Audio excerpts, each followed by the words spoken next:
महाराज जी राधे राधे, बहुत स्वागत है आपका। राधे राधे आपको और आपके सभी व्यूअर्स को मेरा प्यार भरा राधे राधे। और कानपुर तो बांके बिहारी जी का बड़ा चकाचक है, तो यहाँ तो राधे राधे नहीं बोलोगे तो कैसे काम चलेगा, जोर से बोलना पड़ेगा। सी हाँ महाराज जी, पिछले बार आपका ये आदेश हुआ था कि राधे राधे से ही संवाद की शुरुआत करनी है। बिल्कुल, हाय हेलो छोड़िए, राधे राधे बोलिए। महाराज जी, संवाद की शुरुआत विवादित स्थिति से ही कर रहे हैं, क्योंकि विवाद बहुत बढ़ गया है और जो विवाद इस वक्त हो रहा है, जो बयानबाजी हो रही है, वो आपसे भी आकर जुड़ रही है। अलीगढ़ मुस्लिम विश्वविद्यालय में आपने कहा कि वहाँ पर मंदिर बनाया जाना चाहिए, आपने मांग की, वो सुर्खियाँ रहीं। अब दो बयान सामने आए हैं। पहला बयान इंद्रजीत सरोज जी का आया है, सपा के विधायक, वो कह रहे हैं कि अगर मूर्तियों में ताकत होती तो महमूद गजनवी और मोहम्मद गोरी इस देश का कुछ नहीं बिगाड़ पाते। दूसरा बयान आया है रामजी लाल सुमन का, जो पहले से एक बयान को हवा देकर विवाद करवा चुके हैं। अब उन्होंने कहा है कि अगर हम मंदिर खोद देंगे तो वहाँ पर बौद्ध मठ निकल आएंगे। तो ये जो पूरी परिस्थिति है, ये क्यों बन रही है और क्या मतलब है इसका? देखिए, एक बात हमको समझनी चाहिए, जितने भी सनातनी है, जितना भी सनातन जगत है, उन्हें एक बात समझ लेनी चाहिए, बुद्ध भी हमारे हैं, राम भी हमारे हैं, कृष्ण भी हमारे हैं, ये भारत भी हमारा है और भारत की परंपरा भी हमारी है। भारत की परंपरा बिना बुद्ध और बिना राम के पूर्ण हो ही नहीं सकती है। इसलिए इस पे विवाद की नहीं, संवाद की आवश्यकता है। संवाद चाहिए उसमें। दूसरा, अभी आपने कहा कि मुस्लिम यूनिवर्सिटी में मुस्लिम यूनिवर्सिटी में 2019 से लेकर 2022 तक 5,600 करोड़ के करीब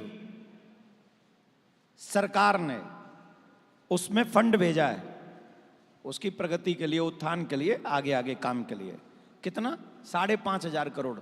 मतलब हर साल में लगभग 1,000 करोड़ से ज्यादा, 1,100 करोड़ के करीब भेजा है।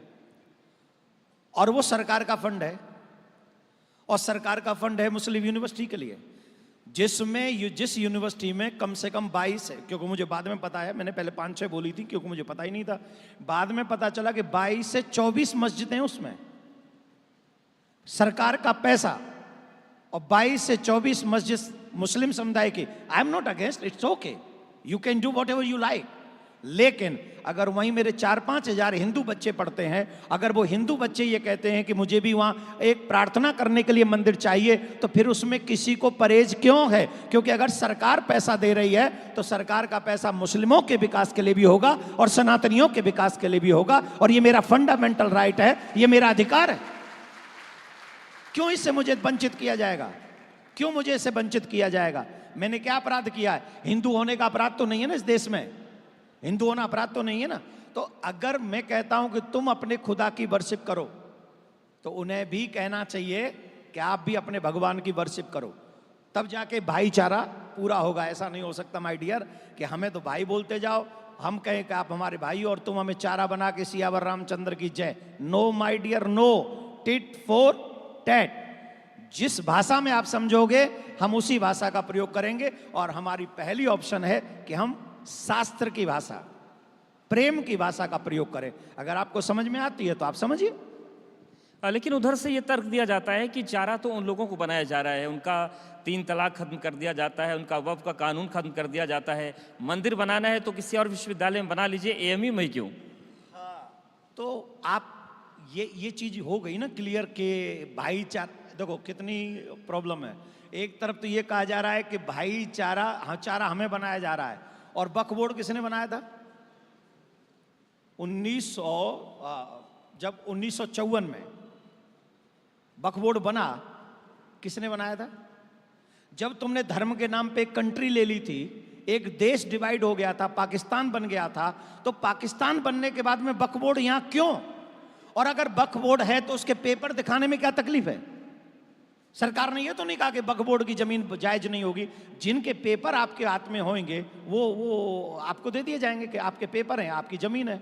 अभी मैं कानपुर में आया हूं, पूरे मिड में होके निकला हूं, इधर भी कब्रिस्तान है, इधर भी कब्रिस्तान है, इधर भी कब्रिस्तान है, इधर भी वक्फ बोर्ड का है और इधर भी वक्फ बोर्ड का है। अब मतलब मुझे ऐसा लगता है एक कॉलोनी तो कब्रिस्तान के ही नाम पे कानपुर में, और जहां पे बहुत, जिसको क्या कहेंगे, हार्ट ऑफ सिटी। और ये बात तो लालू जी बोल चुके थे बहुत पहले सदन में कि वक्फ बोर्ड ऐसा कर रहा है।